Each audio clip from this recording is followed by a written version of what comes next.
ዶክተር አብይ አህመድ እውነት በጨዋ ደንብ በህይወት ያለው አይመስለኝም። ቲቪ ላይ ያየናቸው ዶክተር አብይ አህመድ አይመስሉኝም። እንደምትመለከቱት የወንዙ ውሃ ሙሉ ለሙሉ ከለሩ ተቀይሮ የዶክተር አብይ ኢትዮጵያ ጠቅላይ ሚኒስቴሩ ወደ ስልጣን ሲመጡ የነገሩን ኢትዮጵያ ምን በለዋተን ማሽን ላይ የበላን የተዋጋ ነው።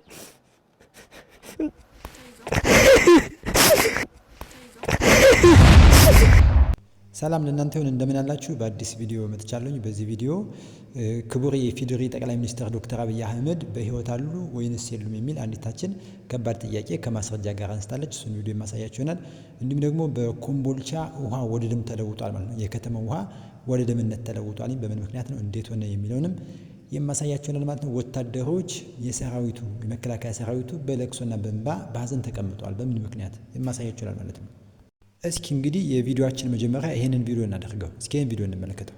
እኛ እኮ እየተገዳደልን ያለ ነው። ኢትዮጵያ ጠባን አይደለም፣ እኛ ከኢትዮጵያ ጠበን ነው። የኛን ሁሉ ጥያቄ የምትመልስ ሀገር ስለሌለችን አይደለም፣ ለትልቅ ሀገር የሚገባ ጥያቄ ስለሌለን ነው። እውነቱን እንነጋገር። ጦርነት ይቆም ማለት ጦርነት እንደማያስቆም በተደጋጋሚ ጊዜ አይተናል። ጦርነት እንዲቆም ጦርነትን የሚያስቆም ተግባር ያስፈልጋል። ለሰላም የማይጣጣር ትውልድ ለጠመንጃ ፊት ለመቆም ከግማሽ መንገድ ርቀት በላይ እየቀረበ ነው። የኔ ትውልድ መንቃት አለበት። እኔ እናንተ የተለያየ ሐሳብ አለን ማለት ጎራና ጎራ ሆነን ጦር ያማዝዘናል እንጠፋፋ የሚል ሐሳብን ሊፈጥር የሚገባበት ምንም አይነት አግባብ የለም። የጦርነቶች ሁሉ የመጨረሻ ድምጻቸው ከብዙ ሞት በኋላ የንደራደር ሐሳብ እንደሚቋጫቸው ይሄው የኛ ትውልድ ሰዎችን ምስክር ነን። ያልሰከኑ እጆች ብስለትንና ስሌትን እርጋታን እንደ ንቀትና እንደ ፈሪነት የሚቆጥሩ እጆችና አስተሳሰቦች ክፉን በክፉ ለመመለስ የሚቆርጡ ልቦች እነዚህ ናቸው ኢትዮጵያን ባዙሪት ርቀት ውስጥ ላይ በጦርነት ውስጥ ላይ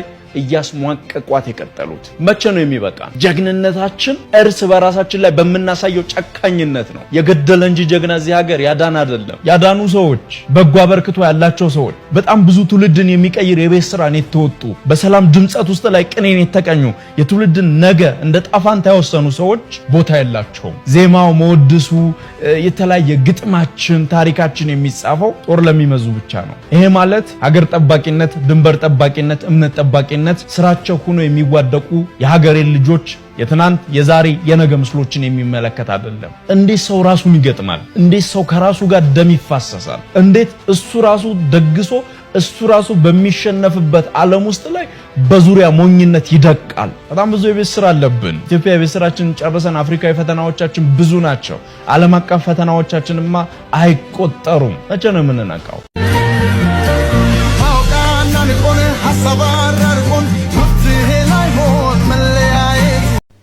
በእውነት ገና ብዙ የቤት ስራ አለብን። እንዴት ሰው ደም መፋሰስን ሁል ጊዜ ያከናውናል ማለት ነው? በየአመቱ ጦርነት አይበቃም ወይ? እቺ ህፃን ብላቴና እንግዲህ ድንቅ የሆነ መልእክት በዚህ መልኩ አስተላልፋለች። ወንድማችን ከሷ በፊት የነበረው ያየነው እንዴት ሰው ደግሶ ጦርነትን ደግሶ ደም መፋሰስን ደግሶ እልቂት ይሆናል ማለት ነው። እስኪ ይሄን ቪዲዮ ደግሞ ነው ወጣ ምን በለዋተን ማሽን ላይ የበላን የተዋጋ ነው። ደቡብ ወሎ ጣልቃን እንደገባን ነው የማቀው እና እዚህ ተራራ ድልድዩን አልፈን ረጅም ውጊያ ነበረ። እዛ ላይ ብዙ ሰው አልቋል። ምንም የተረፈ የለም። ቀባሪ የሌላቸው ብዙ ህፃናት ወድቀዋል። እናቴ ላክሹ ልጅሽን እንዳትጠብቂ ማንም የቀረ የለም። ሁሉም አልቋል። ቀባሪ የለው። ሬሶ አብጦ ሁሉም አልቋል። የላካችሁት ሙሳ በዚህ ደግሞ ፍለፊታችን ተረሽኗል። አባ ገነን መንግስቱ ነው። ሁለት ልጆችን ፍለፊታችን ኮነረር አበባው ወይም አየነው የሚባለው ሻምበል ጌትነት በቀለ ሰው ረሽኖብናል። የኛው ሰራዊት ውጊያ አውቆ ነው ሊያስጨርሳችሁ ንውጡ ያለኑን ሰዎች ፍለጦሩ ፍለፊት ሰራዊቱ በተሰበሰበበት ደም የማያቀጻን የዶሮ ደም የማያቀጻን ፍለፊት ረሽኗቸዋል። የጉጂ ልጆች ናቸው ልጆቹ። እኛው ነን የቀበርናቸው። ፍለፊታችን የረሽናቸው እስከዚህ ድረስ ነበር። ምን በለዋተን ማሽን ላይ የበላን የተዋጋ ነው። ምን በላው ራሱ አጣ አገዳ ማሽን ላይ የበላ ይበላው አጥቷል። ህዝብ እየዘረፈ ነው። ተፍረክርኳል። ህፃን ናቸው። የ10 አመት ህፃን የ9 አመት ይላል። የአብይን ወታደር ገብታችሁ እውነተኛ ሚዲያ ካለ በደቡብ ወሎ መተናዘግብ እውነተኛ ሚዲያ ካለ ደቡብ ወሎ ላይ ተራራ ላይ ሬሳ ቁጥር የህፃናት ሬሳ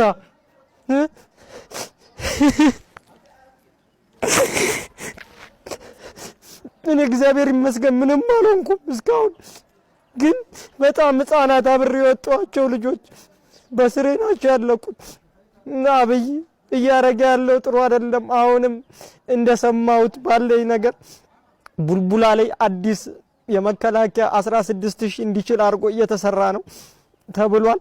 አሁንም ምልምል ገብቷል እኛ እንደወጣን። እነዚህም ለቀጣይ የሚሞቱ ናቸው። እባካችሁ ህዝብ እውነታውን መተን አይተናል።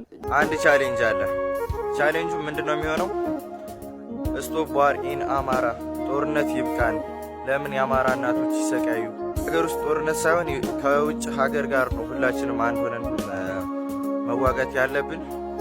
ሁላችሁም ስቶፕ ዋር ኢን አማራ በሚል መሪ ቃል ሁላችሁም ይህን ቻሌንጅ ተቀላቀሉ። እናንተ ደንቆሮ ናችሁ ፖለቲከኞች፣ ለምንድነው ቆይ ወጣቱ የምታስጨርሱት? ወጣቱ ቆይ ምን ያደርጋችሁ? እስከ ዛሬ ያስጨረሳችሁት አይበቃችሁም? ወጣቶች እናንተስ አትነቁም እንዴ? ለየትኛው ፖለቲከኛ ስትሩ ነው የምትሞቱት? ይሄ የራሱን ጥቅም ለሚያስቀድመው ፖለቲከኛ? አረ ወጣቶች ቆም ብለን እናስብ እንጂ በማይረባ ነገርማ አትለቁ። የመከላከያ ሰራዊት አባላት ወታደሮቹ በዚህ ልክ በለቅሶና በዋይታ በእንባ ሆነው ጦርነት ይብቃ ሲሉ እንደማየት ደስ የሚያሰኝ ነገር የለም። እስኪ ሁላችሁም ጦርነት ይብቃ ያላችሁ ጻፉ በኮሜንት ላይ ለሚመለከተው አካል እንዲደርስ ማለት ነው። እግዚአብሔር አምላክ ለሀገራችን ሰላም ይስጠን ያላችሁ ጸልዩ፣ ሰላም ጻፉ ማለት ነው። እግዚአብሔር ያንዳችሁን ኮሜንት ሰምቶ ሊሰማን ስለሚችል ማለት ነው። ሁላችንም እግዚአብሔር ሰላሙን ወርድልን እያልን እንጻፍ፣ ጦርነት ይብቃ እያል እንበል ባካችሁን። እጅግ በጣም የሚያሳዝን ነው። ወታደሮች በዚህ ልክ ሲያለቅሱ ማየት ልብ የሚሰብር ነገር የለምና ጦርነት ይብቃ እያልን ለሚመለከተው አካል እንዲደርስ እናደርግ። እጅግ በጣም ልብ የሚያሳዝን ልብ የሚሰብር ጉዳይ ነው። ይብቃን ጦርነት። በተደጋጋሚ ጊዜ ያየነው ደም መፋሰስ፣ የእርስ በርስ ጦርነት ይብቃን። እውነት የኢፌዴሪ ጠቅላይ ሚኒስትር ክቡር ዶክተር አብይ አህመድ በህይወት አሉን ወይስ የሉም? እስኪ እንጠርጥር ትለናለች እህታችን ማለት ነው።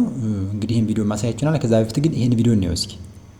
በጣም ብዙዎች አሉ እንደነሱ ደፍረው ያልተናገሩ። እስኪ እንስማቸው። በኢየሱስ ስም እንዴት ነው መስራት የሚቻለው? እዚህ ሀገር ላይ እንዴት ነው መስራት የሚቻለው? ምንም ሳታጠፋ መንጃ ፍቃድ አምጣልና ቴሌብር ላይ 1000 ብር ይቆርጥባል፣ 2000 ብር ይቆርጥባል። እንዴት ነው መስራት? አረ ኮፒ ሊንክ አድርጉና ለሚመለከተው አካል አድርሱልን። ምንም ሳላረቅ ይኸው 1000 ብር ከቴሌብር ወሰደብኝ። አሁን በጌታ በኢየሱስ ስም እንዴት ነው የት ሀገር ሄደን እንስራ? የት ወተን እንስራ? የት ወተን እንስራ? እሺ ምንም ሳናረግ ምንም ሳታጠፋ ፍሬቻ ላይ አበራ ማለት ሲገባ ፍሬቻ አብርቻለሁ። አረ የት ነው የሚኬደው? አረ የት ነው የሚኬደው? መስራት ካልቻለን በቃ ወይ መረሽኑን በቃ አስገቡና የሆነ ቦታ ላይ ግደሉ፣ ጫጭቡን በቃ እንዴት ነው መስራት የሚቻለው? እሺ ይሄ ሀገራችን ነው። በእናታችሁ ኮፒ ሊንክ አድርጉና ሼር አድርጉልኝና ለሚመለከተው አድርሱልኝ። ኢትዮጵያ ውስጥ ያለውን ስቃይና መከራ በዚህ መልኩ ገልጾታል ማለት ነው። ሼር አድርጉትላችሁ። እስኪ ወደ ታችን ጥያቄ እንደሆነ እኔ ዶክተር አብይ አህመድ እውነት በጨዋ ደንብ በህይወት ያለው አይመስለኝም። ካሉ ጠይቁልኝ ፕሊዝ፣ አለሁ በሉን። ለምን እንደዚህ እንደምል ልንገራችሁ። ወጣቱ ስራ የሆነ ነገር ካክስቱም ካጎቱም ካያቱም ምናምን ካለው ከሌለው አቅሙ ተጋግጦ የሆነ ነገር ይከፍታል። ከዛ ግብር ሌላ ታሪክ።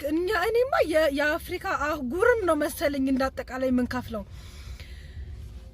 ሌላ እኔ ምንም አማርኛ ይዘብረቅረቅ ቢልባችሁ ራሱ እየወላችሁ እያስተካከላችሁ እየሰካካችሁ ስሙት። 2017 ላይ የራሴ 2 ስራ ነበረኝ። አሁን እግዚአብሔር ይመስገን አንዱን በግብር ምክንያት ዘግቼዋለሁ። አንዱ ደግሞ መንግስት የሰጠን ንግድ ፍቃድ ራሱ ሌላ መንግስት ደግሞ ነጠቀንና በዛ ምክንያት ስራው ቆሟል ለጊዜው። ስለምን እንደማወራ በእርግጠኝነት አብዛኞቻችሁ ይገባችኋል። ግን እኔ አባይ ሲገደብ ተገድቦ ሲያልቅ እንኳን ደስ ያላችሁ ኢትዮጵያውያን ብለው ቲቪ ላይ ያየናቸው እኔ ዶክተር አብይ አህመድ አይመስሉኝም። ጠርጥሩ። እውነቴ ነው። ኤአይስ ቢሆን እንዴ እሳቸው የሆነ ቦታ ታግተው ራሱ ሌላ ሰው ያስተዳደረንስ ቢሆን እንዴ ወጣቱ ከሀገር ልውጣ ብሎ ፓስፖርት ሄዶ ቀጠሮ ሲይዝ 2 አመት እሺ በቃ በግርም ቢሆን ሞክራለሁ ሲል ጦርነት ስንል አይ አትወጡም። እሺ የት እንኖር እንስራ? አትሰሩም እንዴ የት እንሂድ? እኔ በግሌ እኔ እንደ አንድ እንዴ ማርያም ዶክተር አብይ አህመድ እባክዎትን እንደው ስሙ አንዴ አንተ አንዴ አንቱ ምልህም አትፍረድብኝ። ግን ሰማኝ አንተ እኮ ስትሾም ማለት ነው ማለት እርሶ ሲሾሙ ከእናቶቻችን ጋር እኔ ነኝ ማገባው ብለን እኮ ተጣልተናል። በጣም መልካም ከመሆኑት የተነሳ እንደኛ ኮሪደር ልማት እኮ እውነት ለመናገር እንጀራ አይሆነንም። ልጆች አሉን በምን እናሳድጋቸው እንዴ? ጌታዬ ሆይ እኔ የምትሰጠኝ የ100,000 ብር ገንዘብ ምንም እያለቀብኝ ስለሆነ ባከን በሚሊዮን አድርግልኝ እና ከቻልክ ከዚች ሀገር መንቅረህ አስወጣኝ። አሜን አሜን በሉ። ዲያራ መኖር አለ መኖራቸው ይጣራልን። እንዴ ወጣቱ እየሞተ ነው፣ ማርያምን እየኖረ አይደለም። አሁን እስቲ በኔ እድሜ ያላችሁ ሰዎች ጌታን ቤት ይኖረናል ብላችሁ ታስባላችሁ? እንደው ቤት የቤት ባለቤት እንሆናለን? የቤት ባለቤት ምን ነው እንግዲህ ይመስላችኋል? የብረኔ መቼም ነው ማይመስልኝ መቼም። እንዴ ጌታ ሆይ አረኡ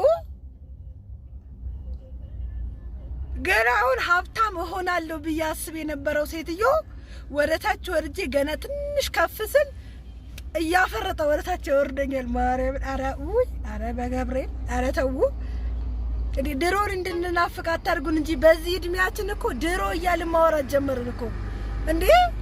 በዚህ እድሜያችን እኛ ራሳችን የራሳችን ታሪክ ድሮ ሆኖብን ድሮ እያልን ነው የምናወራው። አረ መንግስት እንዴ አረ ለወጣትህ ዘንተው ግድ የለህም ተው። ደግሞ እቺን አወራሽ ብላችሁ ቀፍድዱኝ አሏችሁ። እንግዲህ እህታችን አሁናዊ የኢትዮጵያን ሁኔታ ተመልክታ የኑሮ ውድነቱን፣ ጫናውን፣ ጦርነቱን፣ የግብር አከፋፈሉን፣ በቀበሌ ላይ ያለውን አስተዳደር ቀበሌ ስንሄድ የምንጉላለውን በየቦታው ያለውን ፍትህ እጦት፣ ህግ አለማክበር እንዲሁም ደግሞ አስተዳደራዊ ችግር ተመልክታ እውነት ጠቅላይ ሚኒስትር አብይ አህመድ አለ ወይ ብላ እስከ ማለት ደርሳለች ማለት ነው። እንግዲህ እናንተስ ምን ትላላችሁ? ምን ይሰማችኋል በዚህ ጉዳይ? እስኪ ሐሳባችሁን አጋሩን ማለት ነው። ለዚች እህታችን ግን ጥያቄዋን ለጠየቀች እህታችን ማለት ነው በእውነት የኢፌዴሪ ጠቅላይ ሚኒስትር ክቡር ጠቅላይ ሚኒስትር ዶክተር አብይ አህመድ አለ ወይ ያለችውን ጥያቄ ምላሽ አለ ወይ ነው። የዶክተር አብይ ኢትዮጵያ ጠቅላይ ሚኒስቴሩ ወደ ስልጣን ሲመጡ የነገሩን ኢትዮጵያ በጣም በውበት የተሞላች ረፍት ያላት ሁላችንም በሰልፍና ባጀብ የወደድናት የተቀበልናት ኢትዮጵያ ናት። ያቺ ኢትዮጵያ ወዴት ደረሰች? ምን ገጠማት? አንድ እውነት ልንገራችሁ። የጠቅላይ ሚኒስቴሩን ኢትዮጵያ ከወደድናት በኋላ የሚያስከፍለውን ዋጋ ግን ለመቀበል ፍላጎት አላሳየንም። ይሄ የትውልድ ሂስ ነው። ኢትዮጵያን እናሻግራታለን፣ ኢትዮጵያን ትልቅ እናደርጋታለን፣ ኢትዮጵያን እናበለጽጋታለን ሲባል በልልታና በደስታ ከተቀበልን በኋላ የዘጸአት ጉዞ ስንጀምር ወደ ብልጽግናዋ ስትሄድ የገጠማትን የፈታኞቿን ፈተና፣ የገጠመንን የትርክት ፈተና፣ ለመሻገር የተነሱ እግሮች እንዳይሻገሩ የገጠማቸውን ፈተና ግን በጋራ ልንወጣ አልቻልንም። ኢትዮጵያ በምህረት በር የከፈተችላቸው ሰዎች በማግስቱ የጀመሩት ኢትዮጵያኖች ላይ በር መዝጋት ነው። ኢትዮጵያ ላይ በር መዝጋት ነው። አይ ሐሳብ ነው እንጂ የሚያስፈልገው እስር አያስፈልግም ተብለው እምነትና ተስፋ ተጥሎባቸው ሀገር ያመነቻቸው አካላት በግለሰብ ደረጃ ሰዎችን ማሰር ምርጫቸው ነው ያደረጉት። የምናያት ኢትዮጵያ ለትውልድ ትተርፋለች።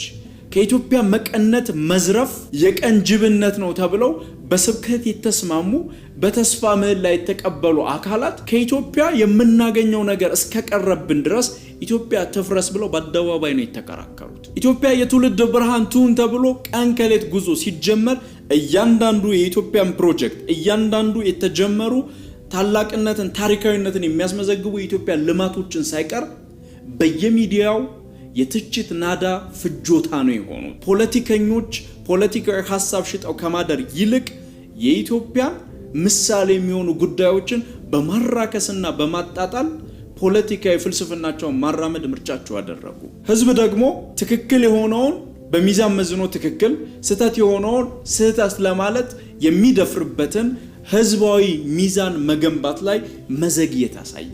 በዚህ መካከል ኢትዮጵያችን የገጠማትን ፈተና ያቺ ኢትዮጵያ የጠፋች እንዲመስለን አደረገ።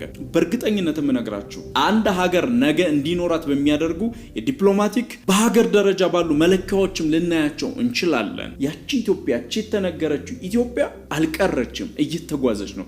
ደግሞ በትክክል እየደረሰች ነው ወደ መዳረሻዋ። ጭንቋና ፈተናዋን የሚያበዙ ጉዳዮችስ በየዕለቱ እየጨመሩ ነው። አንዳንዴ ይጠፋሉ፣ አንዳንዴ ደግሞ በገፍ ይመጣሉ። ኢትዮጵያ ውስጥ ያልተባለ ነገር የለም። ህዳሴ ተሸጠ የመጀመሪያው ሐሳብ። ከዛ ህዳሴ ሲመረቅ ደግሞ እኔ ህዳሴ ቢመረቅ ምን አገኛለሁ ሁለተኛው ሐሳብ። ሶስተኛው ሐሳብ ደግሞ ሌላ ኢንስፓይሬሽን እንዳይወሰድ ሀገራዊ መግባባት ያለባቸውን ፕሮጀክቶች ከተሰራበትና ከተገኘው ድል በላይ ተራ የጭቅጭቅ ሜዳ ማድረግ። በዚህ ሁሉ ፈተና ውስጥ ላይ የምትጓዝ ኢትዮጵያ ናት ጠቅላይ ሚኒስቴሩ የነገሩን ኢትዮጵያን አንድ መሪ ሊነግረን ይገባል። ያያትን ኢትዮጵያ ነገረ። ላያት ኢትዮጵያ ሊደክምላት ይገባል፣ ደከመላት።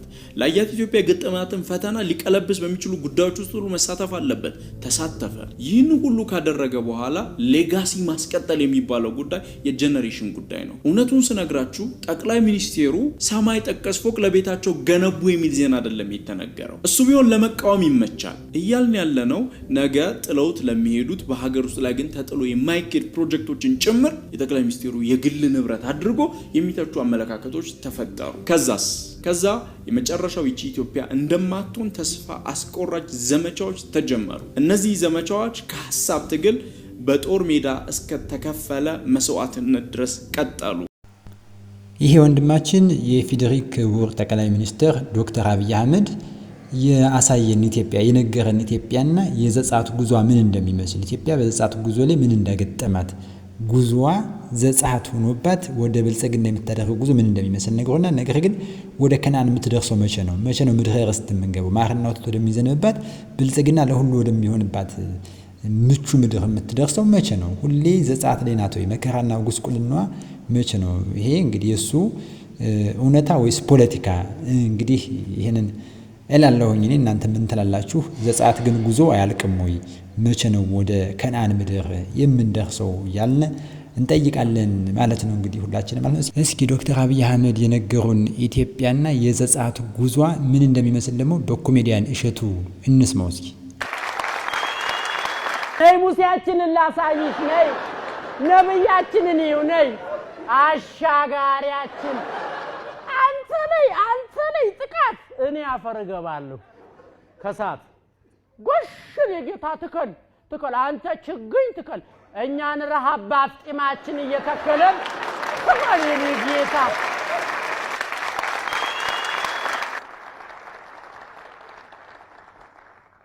ለኢትዮጵያውያን ጉርብትና ተራ ነገር ነው እንዴ? እስኪ ይሄን ሁሉ ዘመን ስንኖር ለኢትዮጵያውያን ጉርብትና ቀላል ነገር ነው አይደለም አይደል? ገመና ሊሸፍን እንጀራ በመስኮት የሚያቀብለው ሽሮና በርበሬ በዳንቴል ሸፍኖ የሚያበድረው ታማሚያችንን አስታሞ አላቅሶ የሚያቃብረው ጎረቤት አይደለም ነው። ቤት ጥለን ስንሄድ የኛን ቤት ጥበቃ እንቅልፉን አጥቶ የሚያድረው ልጆቻችንን እንደ ልጆቹ ቆንጥጦና ቀጥቶ አብልቶ አጠጥቶ ሰው የሚያረገው ልጅ ቢዳር ደጋሹ ቢወለድ አራሹ ዋይ ቢባል ደራሹ ማን ነው? ታዲያ ለአመታት አካላችን ሆኖ የኖረውን ጎረቤታችንን ዛሬ በተራ የፖለቲካ ፕሮፓጋንዳ ቤውን ቆጥረን መገላመጥና ውጣልኝ ማለት ከጀመርን እኛ ሰው ነን እንዴ?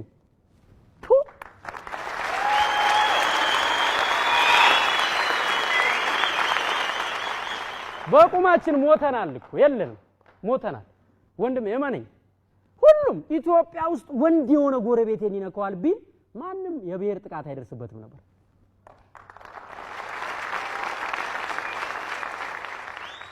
ግን ያው ዛሬ ቀንጥሎታል ብለህ ልብ ያወቀው ጎረቤት ላይ ክፋት ስትዘራ እመነኝ ነገ የበላህበት እጅ ይጥላል። የበላህበት ዛሬ የተመካበት ስልጣን፣ ዛሬ የተመካበት ገንዘብ፣ ዛሬ የተመካበት ኃይል ነገ ለባለ ተራ ቦታውን ይለቃል። እንደዛ እኮ ነው። አዎ ይለቃል። ሙጭ እንደ ጥፍር ቀለም ሙልጭ ብሎ ይለቃል። ደሃውን አዋክባችሁ ካፈናቀላችሁ በኋላ መሬት ወስዳችሁ አጥራችሁ አረም የምታስበሉ ባለስልጣናትና ባለሀብቶች ቃል ከላይ መጥቷል ንገር ተብዬ ነው እዛ ብራንድ ኒው 00 ማንም ያልተቃጠለበት እሳት ታጥሮላችኋል። ነበልባል ቃል የደሃ አምባሳት ነው። ኮሜዲያን እሸቱ መለሰ የኢትዮጵያ የዘጻት ጉዞ ምን እንደመሰለበት ምን እንደሆነበት በዚህ መልኩ የገለጸ ይመስላል ማለት ነው። ያያችሁትን የሰማችሁትን ይመስላል። ማሞ ሌላ መታወቂያው ሌላ ሆኖበታል። የሰማይና የምድር ሲራራቅበት ጊዜ ማለት ነው። ሰላም ለእናንተ ይሁን። ሰላም ቆዩኝ። ዛሬውን አበቃ።